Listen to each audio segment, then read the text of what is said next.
Hello, welcome to Dungeon Rolls Podcast. I'm your host, Justin. So, like I promised, I'm reviewing Legend of the Seeker Season 1, Episode 1. The show's from 2008. It's based off the Sword of Truth series by Terry Goodkind. We did a review of Wizard's First Rule by Terry Goodkind. Make sure to check out that review after you watch this. And boy, did they make a lot of changes. So the show was created by Sam Rimey and Terry Goodkind, right? Which I had no idea that Sam Rimey made this show, especially since he made Spartacus, which I love that TV show. Well, no, he didn't make it. He was like one of the producers, right? But yeah, the show is created by Sam Rimey and Terry Goodkind. It has some actors from Spartacus, like Craig Parker, who's a New Zealand actor. He was in Lord of the Rings, right? And didn't he? I think he might have had a cameo in The Hobbit. I could be wrong, but yeah, he was the main villain in Spartacus, and he's the main villain here. He plays Darken Rao. Looks nothing like the character from the book, who's supposed to have blue eyes, blonde hair. He has black hair here. The other actors we got Craig Horner as Richard Cypher, Bruce Spence as the Wizard Zed, or Zedicus Zorander. We have Bridget Reagan as Colin Annell, who's like one of the few American actors in this show. Most of the actors from this show are from New Zealand and Australia, giving it like a Power Rangers feel, right? And I don't. They're not showing who Chase's actor is, but it looks like they got like oh, sorry, Jay Legalia as Chase, who looks nothing like Chase, who's probably the coolest character from the book. They got a guy who looks nothing like him, right? So that's one of the problems with the book. But yeah, the episode, I'm reviewing the first episode of season 1. It's like 43 minutes long. The story, they changed stuff up here. So I'm not gonna spoil too much stuff from the books, but from the first book. But yeah, instead of Colin coming to the Westland by herself, here she's getting chased on horseback by like Deharan forces, who aren't a quad like it was in the book. The quad is like a 4-man assassination team. Here it's a bunch of Deharan soldiers with breastplate armor and chainmail. She's running from them with her sister Denny, who's alive, which in the book she was long dead, right? And Denny gets killed though, and like you actually have a scene where like Colin throws like a dagger at one of the soldiers, killing them. Which Colin, except for some points in the book where she uses her power, she wasn't really a badass character in the book. Here she's like it's like female empowerment here going on. Where like they made her more badass here than she is in the book, right? So she using like a blue gem hanging from a necklace. She crosses the boundary from the west, from the Midlands to the Westland.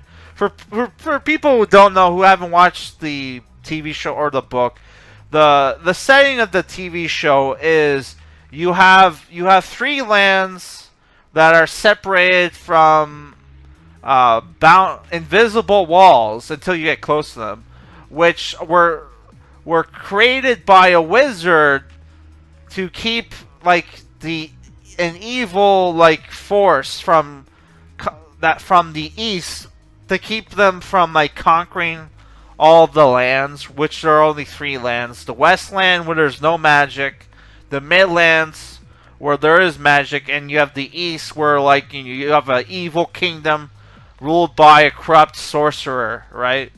Wizard, right? Who is Darken Rahl here, who's the main bad guy, who's kind of a cult figure, right? He likes to pretend. He likes to spread like a religion to get people to follow him, right? And then like he has like corrupt like edicts, like you can't have fire, you can't eat meat. He's a vegetarian, right? Even though like for some of his spells, he's a dark sorcerer, so some of the spells he has to eat meat. Doesn't give a shit. Yeah, so like the main characters are trying to stop Darken Rahl from conquering the lands, right?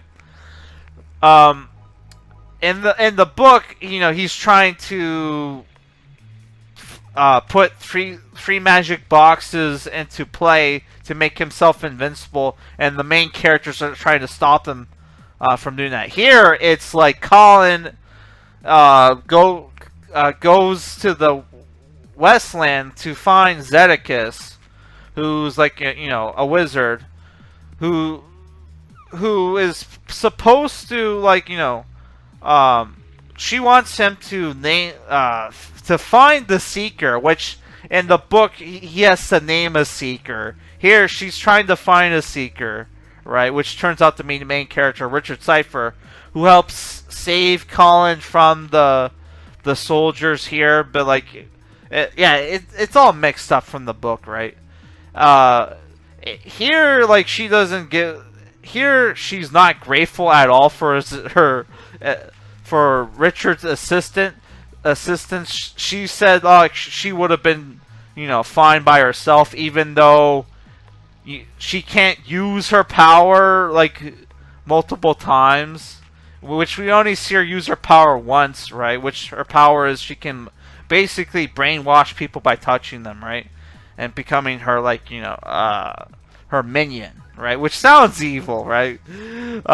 Sounds like an evil power. Which one of the soldiers that was chasing her survives their encounter with Richard and Colin, and stumbles upon Chase and his fellow boundary wardens. Here they're like they're not boundary wardens. They're like under the command of like Richard's brother, who's first counselor of Heartland. So that the guy, the Daharan commander, convinces Michael that that Richard is under the spell of Colin, a witch, and that like he needs to help them find them, right? So yeah, what happens is Colin meets Zed. Already knows who Zed is, by the way, even though in the books Zed hid his identity using a wizard web, right? That erased everybody's mind of his name, right? And what he used to look like, right? Which here they got rid of. The boundary was only up for like a few decades. Sorry, in the book it was like the boundary was only up for a few decades, which Zed created. And the TV show, it's been around hundreds of years, right? Which makes no sense, right? Because like, how did fucking Zed get into like whatever, right? Well, Zed got in the book. He got in like after the boundary was set up, but still, man, like what the fuck? So yeah, they changed a lot of shit, man. Even like they changed like how like you choose a Seeker, because what made like Richard a true Seeker wasn't the fact that he was born to it. It was his destiny, right? It was like he had the right qualities of Seeker, where in the book, like the reason why there were non-true Seekers was because the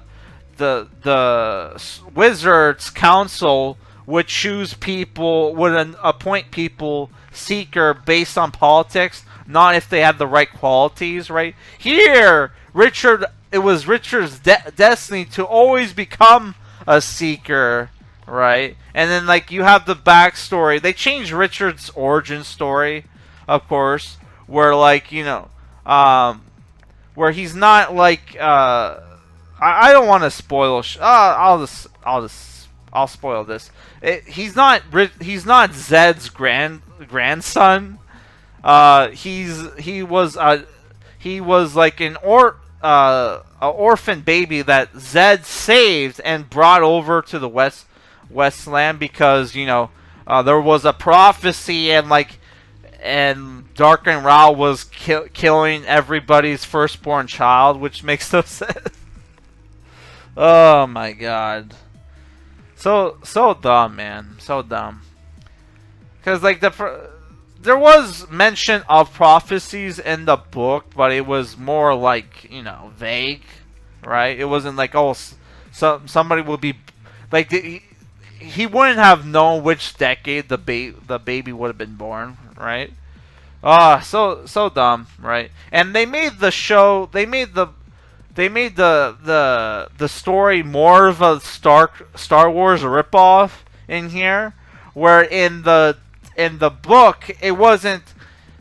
You didn't know you were reading a Star Wars ripoff until after you finished the book, right?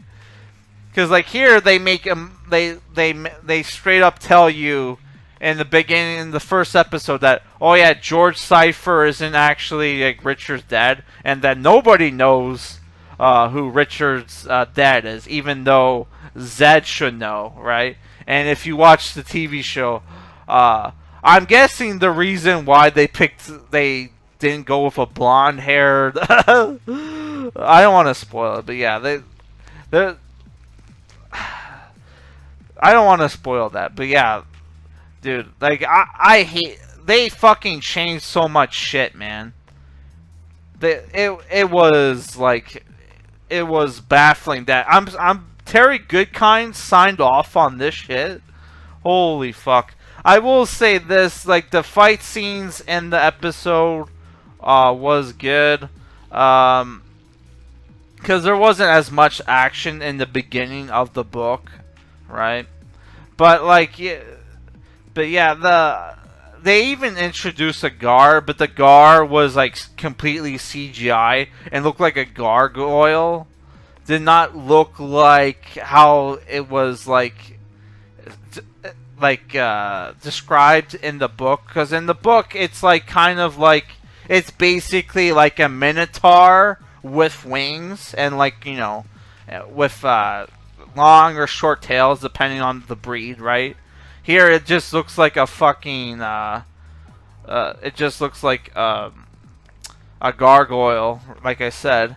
And, Richard doesn't trust Colin or, like, Zed. And also the fairy character, she wasn't a fairy, she was like a wisp or something. What was it called? The fairy character, what was her name? Shar? Who saved, like, who was able to, like, help Colin cross the boundary. She's not even in here, which, that was a very, early, like, tear-jerker scene in the books. She's not even in here, which you had CGI, you could afford CGI for, like, for a giant green wall, which was the boundary, and, like, a guard, but you couldn't afford, like, a light. Also, in the episode, there was some bad ADR. There was some bad ADR, and the CGI looks pretty bad at times, which, it's 2008, and they probably had the budget of a fucking Power Rangers show, because this does look like, even though some of the weapons and armor looks good, like, I was getting a lot of Xena and, like, Hercules vibes, right? Yeah, I just, man, I as someone who read the book, I kind of did not like some of the changes they made, But if you never watched the show, I think it's decent. Action, adventure, fantasy. There is some like feminist stuff kind of vibes with how they changed Colin, which I'm not a fan of. And Colin was not as well. The actress who plays her is good looking, but like she was more beautiful in the book, right? And they took a lot of the dark elements from the book, right? Which I would like to know what the rating for this show is, because it came off very PG, right? But like I saw some screenshots of like lesbian kisses and shit, and like there's the BDSM like shit that's going to happen later on when like Richard gets caught by the Mort Seth, which is basically like a sorceress like female dominatrix. So it's like, what the fuck is the rating for this show? It's like, what the oh my god, how like Tara Goodkind fucking sign off on this. I don't know. And apparently, like a lot of people watched this show as a kid. I was not a kid in 2008. So maybe if I watched this as a kid, I would have enjoyed it. But yeah, I would say, it's if I were to rate it compared to like like Power Rangers shit, then this is like a 7 out of 10. But as TV shows go, it's like a 5 out of 10. Maybe check it out. I don't know. You can watch it for free on YouTube.